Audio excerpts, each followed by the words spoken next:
Assalamu alaikum students, this is your teacher Saleha Qazi. In a previous class we studied about passage of molecules into and out of the cell. This is part 5 and the last part of chapter number 4 where we will study about tissues, that is animal tissue and plant tissue. Tissues. All animals and plants have tissues and tissue is a group of cells which perform common function. यहाँ पर इन्होंने आपको tissues की definition दे दी है कि tissue जो है एक ग्रुप है, एक इस किस्म के सेल्स के ग्रुप हैं जो कि मिलकर एक ही जैसा फंक्शन परफॉर्म करते हैं, like common function. All cells of the tissues are dependent on each other. However, there are organisms where cells group together but they do not form tissues. तमाम सेल्स जो होते हैं एक टिश्यू के, वो सब एक दूसरे के ऊपर डिपेंड करते हैं.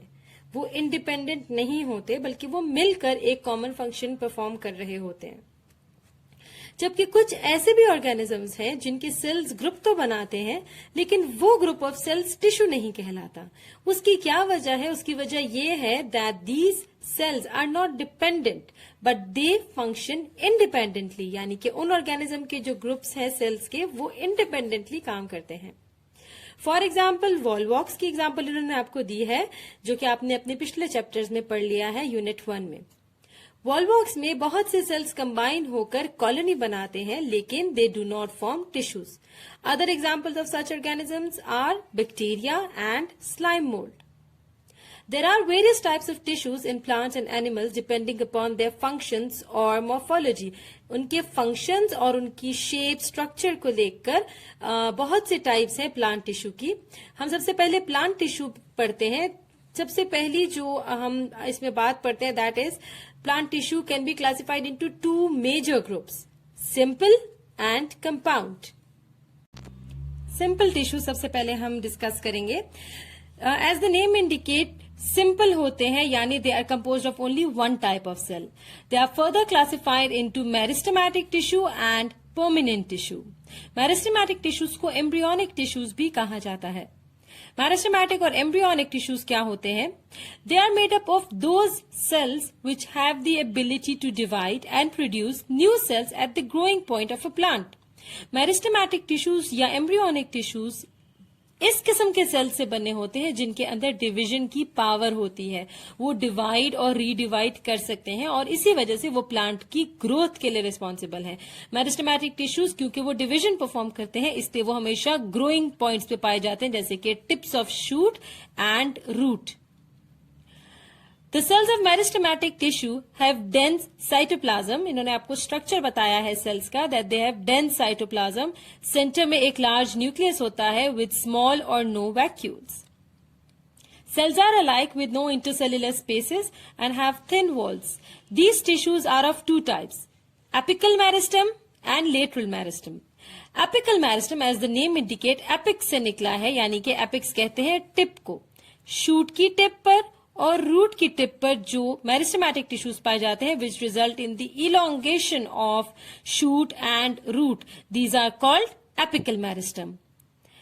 Present at the apex of the root and shoot, here the cells of the meristem divide and redivide and result in the elongation of stem and root. Such a growth is called primary growth. जब भी elongation होगी, length increase होगी, वो primary growth ही कहलाएगी. Lateral meristem as the name indicate, lateral कहते हैं sides को. तो lateral meristem हमेशा साइड पर मौजूद होंगे, जिस तरह यहाँ पर शूट की साइड के ऊपर lateral meristem मौजूद होते हैं एंड इसी तरह रूट की साइड्स पर भी lateral meristem मौजूद होते हैं. Here the cells divide and result in the increase in the thickness of root and shoot. Such a growth is called secondary growth. Now, the next type of plant tissue which is permanent tissue, आपने meristematic tissue में पढ़ा that they possess the power of division. Permanent, as the name indicate, these are permanent. They do not divide. They do not have the ability to divide. They originate from primary meristem. The permanent tissue consists of epidermal, ground, supporting or mechanical tissues. Epidermal tissues. These tissues are present as outermost protective covering of leaf, stem and root. जो plant की body की outermost covering होती है वो epidermal tissues बनाते हैं. AP का मतलब होता है अबव, यानी कि जो सबसे ऊपर जो लेयर मौजूद होती है प्लांट्स में, that is of epidermal tissues. Cells of the epidermal tissues are flattened and irregular in shape.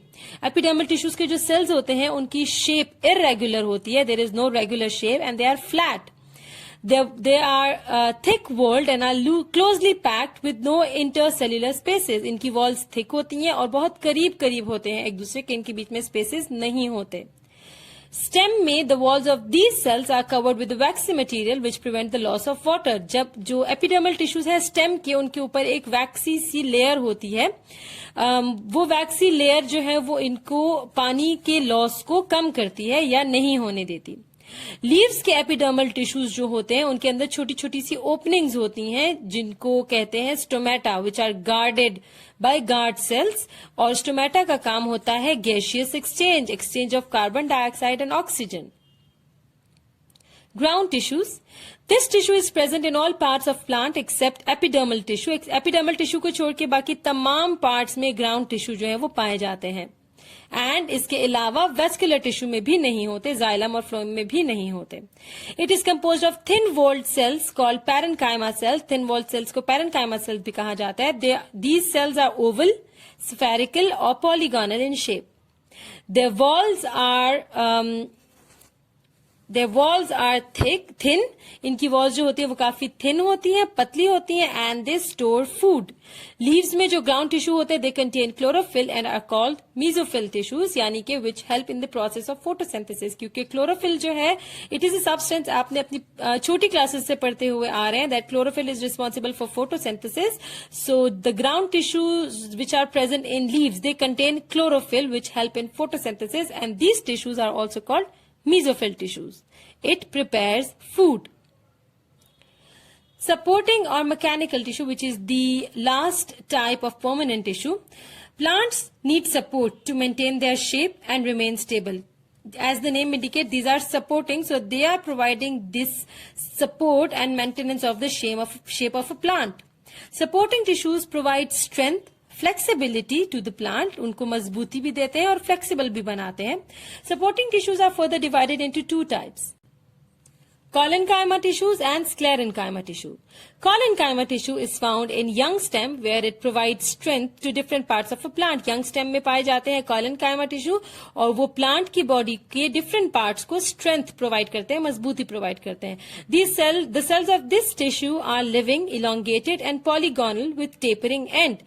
Living होते हैं, लंबे लंबे होते हैं एंड पॉलीगोनल होते हैं, यानी कि बहुत सी शेप्स होती हैं इनकी एंड टेपर्ड एंड्स होते हैं.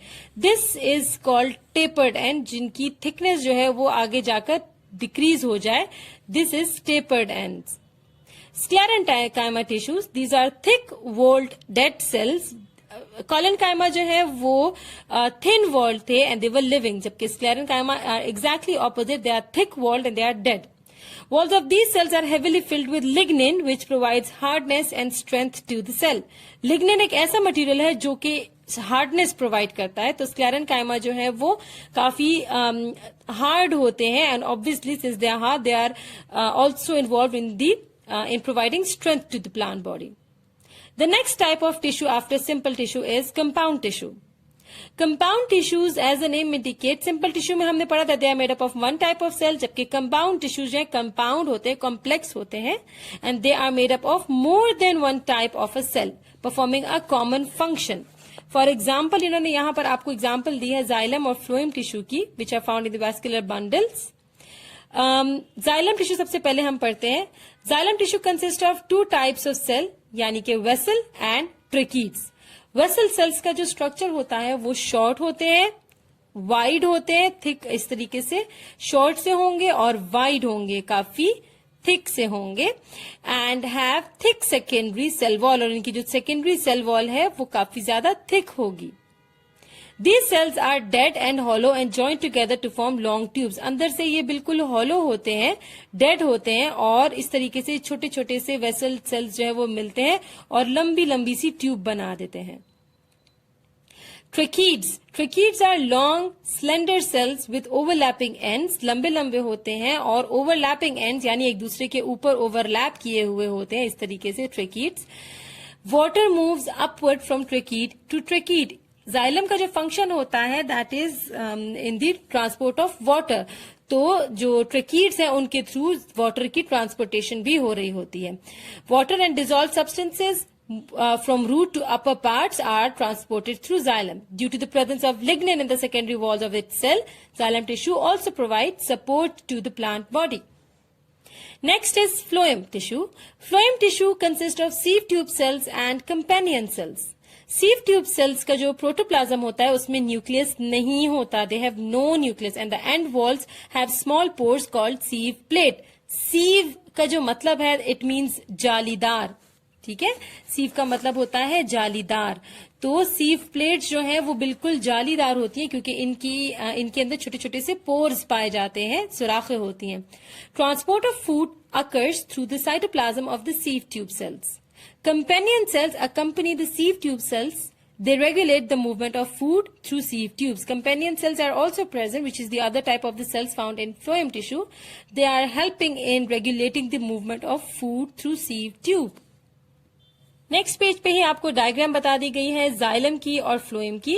This is xylem. Xylem consist of vessels and tracheids. This is vessel, ठीक है, जो अंदर से बिल्कुल हॉलो होते हैं, and tracheids.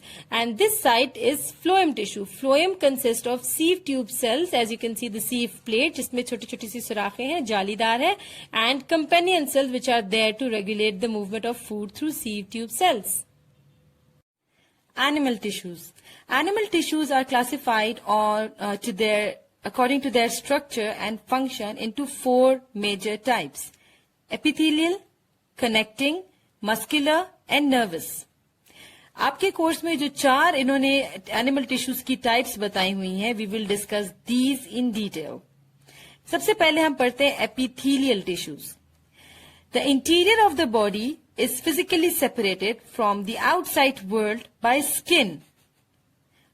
As you all know कि हमारी बॉडी का जो इंटीरियरली जितना भी हिस्सा है inside of our body physically बाहर की दुनिया से सेपरेट होती है by means of a layer which is called skin. अगर स्किन नहीं होगी then there will be no clear cut separation of boundary.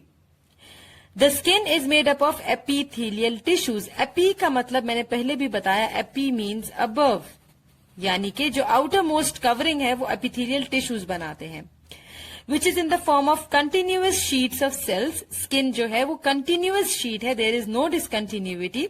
Epithelial tissues also line gut, lungs, urinary tract, etc. Gut यानी कि जो हमारा digestive track होता है, इसके अलावा लंग्स में भी एपिथेलियल टिश्यूज मौजूद है, उसकी लिनिंग में भी, एंड यूरिनरी ट्रैक में भी. Structurally these cells are flattened and elongated. Connective tissues, as the name indicate, connective है, then they are responsible for making connections. Connective tissue is the major supporting tissue of the animal body. Its cells are scattered through an extracellular material. There are many types of connective tissue. Loose connective tissue, जैसा कि मैंने पहले बताया, connective tissues जो हैं उनके sales के बीच में एक्स्ट्रा सेल्यूलर मटेरियल मौजूद होता है. Loose connective tissue is the type of connective tissue whose extra cellular material is loosely packed collagen fiber. Collagen एक तरह का प्रोटीन होता है और उसके फाइबर्स होते हैं लूज कनेक्टिव टिश्यूज के एक्स्ट्रा सेल्यूलर मटेरियल के तौर पे. It is widely distributed under the epithelial tissue, यानी कि स्किन के और जो lining of gut, lungs, urinary tract etcetera है उनकी लेयर के नीचे, एपिथेलियल टिश्यूज के नीचे लूज कनेक्टिव टिश्यू भी पाए जाते हैं. It holds organs eight there specific place. Fibrous connective tissue, its extracellular material contain tightly packed collagen fiber. वही प्रोटीन होता है, but in fibrous connective tissue it is tightly packed. It is in the form of tendons which attach muscles to bones and ligaments which join two bones. Next is adipose tissue. It contains swollen cells due to presence of large number of fat droplets. Swollen cells होते हैं, swelled हुए होते हैं, सूजे हुए होते हैं, क्योंकि इनके अंदर बहुत से फैट्स ड्रॉपलेट्स मौजूद होते हैं. It is found around kidney, kidney के इर्द गिर्द, स्किन के नीचे और एब्डोमेन एरिया में पाए जाते हैं. इनका फंक्शन क्या है? It provides energy, it insulates against heat loss and protects and support organs. ये these are the functions of adipose tissues. Next is cartilage. का एक्स्ट्रा सेल्युलर मटेरियल जो होता है, it contains bundles of collagen fibre and a rubbery substance. एक rubber सा substance होता है और इसके अलावा कोलेजन फाइबर्स भी मौजूद होते हैं। ये कहाँ पाई जाती है? Around the ends of bones, in external ear, in nose, trachea and larynx. These are the places where you can find cartilage in the animal body. It provides support and maintains shape while allowing flexibility. जो cartilage के functions हैं उनमें support आता है, shape maintain करने के लिए भी इस्तेमाल की जाती है। इसके अलावा it also allows flexibility. Next is bone. Bone, as you all are very familiar with, its extracellular material contain collagen fiber and calcium. Calcium salts मौजूद होते हैं bones के अंदर. It supports, protects, provide liver system for movement, stores calcium and forms blood cell. Bone जो है वो सबसे पहला फंक्शन तो इसका है सपोर्ट प्रोवाइड करना. As you all know, bones नहीं होंगी तो there will be no support to a body. इसके अलावा प्रोटेक्शन प्रोवाइड करती हैं, जैसे कि स्कल ने प्रोटेक्ट किया हुआ है ब्रेन को, रिब्स प्रोटेक्शन प्रोवाइड करती है लंग्स और हार्ट को, इसी तरह जो है वो बैकबोन प्रोटेक्शन प्रोवाइड करती है स्पाइनल कॉर्ड को. It provides lever system for movement. Lever system where एक साइड पर आप लोड अप्लाई करते हैं और एक साइड से एफर्ट लगता है एंड जो है हमारा जो ह्यूमन आर्म है, it is the best example of a liver system. It also helps in storing calcium and it forms blood cells. Bone marrow, कुछ ऐसी बोन्स हैं जिनकी बोन मैरो में ब्लड सेल्स बनते हैं. Blood. Blood is a special type of connective tissue. Its extracellular material is fluid. कौन सा fluid है? Plasma. Plasma is the fluid which is found between the blood cells. It transports substances from one part of the body to the other and is also responsible for immunity. यानी कि defence के लिए भी responsible है और इसके अलावा substances की ट्रांसपोर्टेशन का काम भी करता है बॉडी के एक हिस्से से दूसरे हिस्से तक, क्योंकि ब्लड जो है वो पूरी बॉडी में रन कर रहा होता है. So it is helping as a major transporting fluid. Next is muscular tissues. Muscular tissues consist of highly specialized contractile cells or fibers held together by connective tissue. Muscular tissues के जो cells होते हैं वो contractile होते हैं, that is they possess the power of contraction.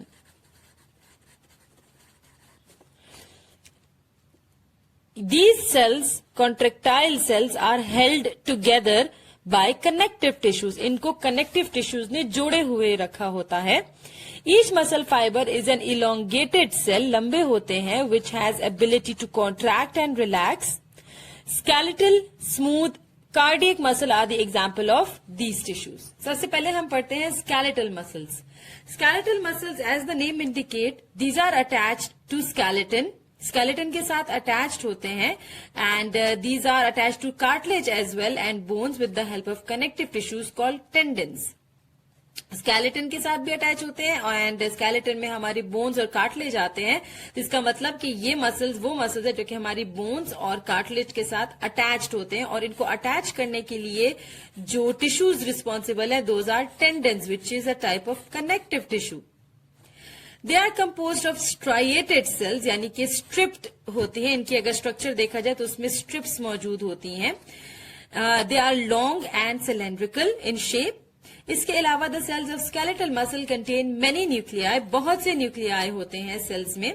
Skeletal muscles voluntary muscles कहलाते हैं. Voluntary muscles are those muscles which are under the control of will of animal.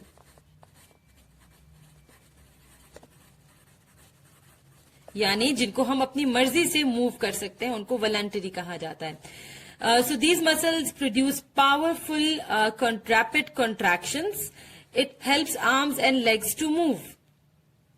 Next is smooth muscles.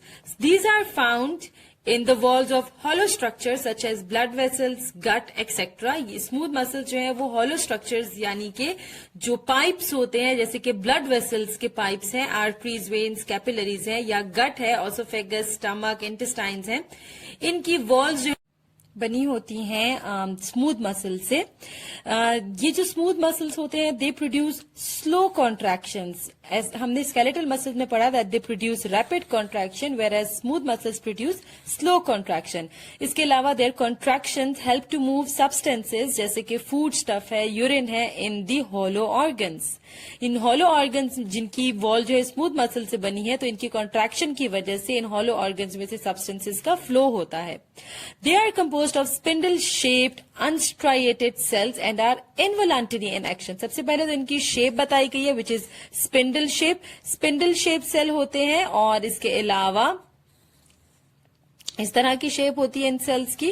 अनस्ट्राइएटेड होते हैं and are involuntary in action, यानी कि these are not under the control of the will. Voluntary are under the control of our will whereas involuntary are not under the control of our will. Last one is cardiac muscle. These are found in heart. Cardiac का जो लफ्ज है वो heart के लिए इस्तेमाल किया जाता है। हार्ट के मसल्स स्पेशल किस्म के मसल्स होते हैं जिनको कार्डियक मसल कहा जाता है। These are composed of branched fibers and are capable of sustained contractions. जो हार्ट के जो मसल्स होते हैं वो सस्टेन्ड कॉन्ट्रैक्शंस प्रोड्यूस कर सकते हैं। इसके अलावा their contraction produces heart beat that propels blood into vessel. इनकी कॉन्ट्रैक्शन की वजह से हार्ट बीट प्रोड्यूस होती है और हार्ट बीट की वजह से ब्लड जो है वो प्रेशर से वेसल्स में पंप होता है। They are also involuntary in action, that is, we are not controlling the movement of our heart muscles, just as we're not as smooth muscles. The last one is nervous tissue. Nervous tissue is composed of nerve cells. Nerve cells से मिलकर बने होते हैं which are called neurons, और इन cells को neurons कहा जाता है। Neurons are capable of transmitting nerve impulse to conduct messages. Neurons का क्या function होता है? इनका function होता है to transmit the nerve impulse, यानी कि जो signals होते हैं उनको transmit करना ताकि messages को पूरी की पूरी body में conduct किया जा सके। Nervous tissue is found in brain, spinal cord and nerves. You are given in figure 4.28, you are given the diagram of all these tissues all together. Bones, tissues which are the connective tissue, blood also a connective tissue, epithelial tissue, muscular tissues in arm, connective tissues which are in the form of fibrous connective tissue, cartilage also a type of connective tissue, adipose is also a type of connective tissue, and nervous tissue. This is the end of chapter number 4, cells and tissues. I hope आपको इन videos से help हुई होगी. Now you can easily do the exercise that is given at the end of your book and also the questions that are given in your notes. Stay home, stay safe. Thank you so much.